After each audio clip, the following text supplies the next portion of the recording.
EOU ने आज बिहार के दो बड़े अफसरों के ठिकानों पर छापेमारी की। दोनों बड़े अफसरों के 12 ठिकानों पर एक साथ छापेमारी की गई है।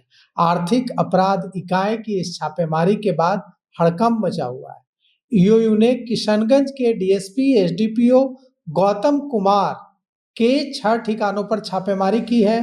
पटना, पूर्णिया और किशनगंज में ये 6 ठिकाने हैं। साथ ही साथ गौतम कुमार पर आरोप है कि उन्होंने करोड़ों रुपए की संपत्ति अर्जित की है, जो उनकी आय से अधिक संपत्ति है।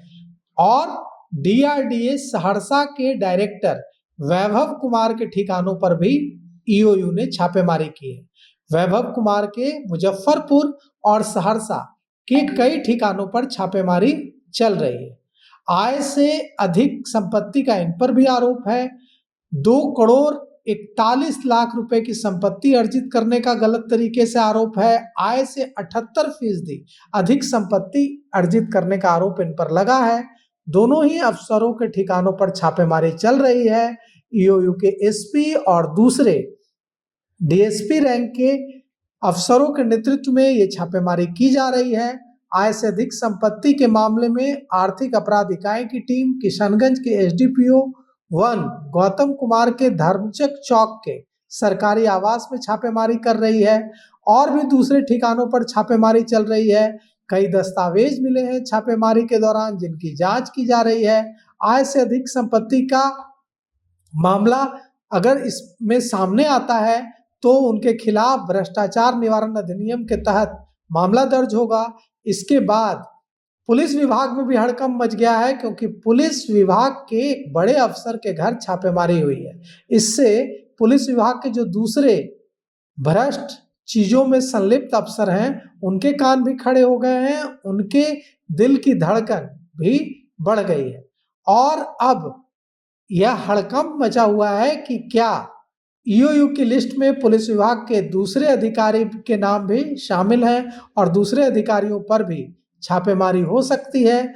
जांच पूरी होने के बाद संपत्ति कितनी मिली है, इस पूरे मामले का खुलासा ईओयू की ओर से किया जाएगा।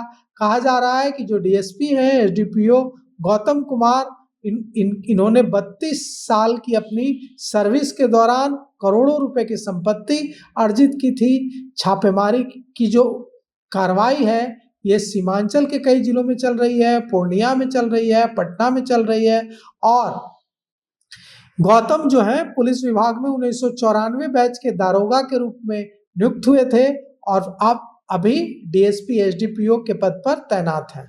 1996 में उनकी पहली पोस्टिंग दारोगा के रूप में किशनगंज में हुई थी। अभी वे डीएसपी हैं और उन्होंने किशनगंज, पूर्णिया, कटिहार, अररिया जैसे जिलों में सेवा दी थी। अब आते हैं वैभव कुमार पर। वैभव कुमार के सहरसा और मुजफ्फरपुर के ठिकानों पर छापेमारी चल रही है। मुजफ्फरपुर के मनियारी थाना के मिश्रा मनियारी के रहने वाले हैं, सहरसा में तैनात हैं, डीआरडीए के डायरेक्टर हैं वैभव कुमार। इनके 6 ठिकानों पर ईओयू की टीम छापेमारी कर रही है। मिश्रा मनियारी के घर और मनियारी के आईटीआई कॉलेज में भी छापेमारी हो रही है। वैभव के जो पिता हैं वैभव कुमार के, वे प्रोफेसर थे। और अब सवाल यह उठता है कि आय से अधिक संपत्ति के मामले में इन दोनों अफसरों की छापेमारी के बाद क्या कुछ निकलकर सामने आता है, कितने की संपत्ति मिलती है और भ्रष्टाचार निवारण अधिनियम के तहत इन दोनों के खिलाफ क्या कार्रवाई होती है।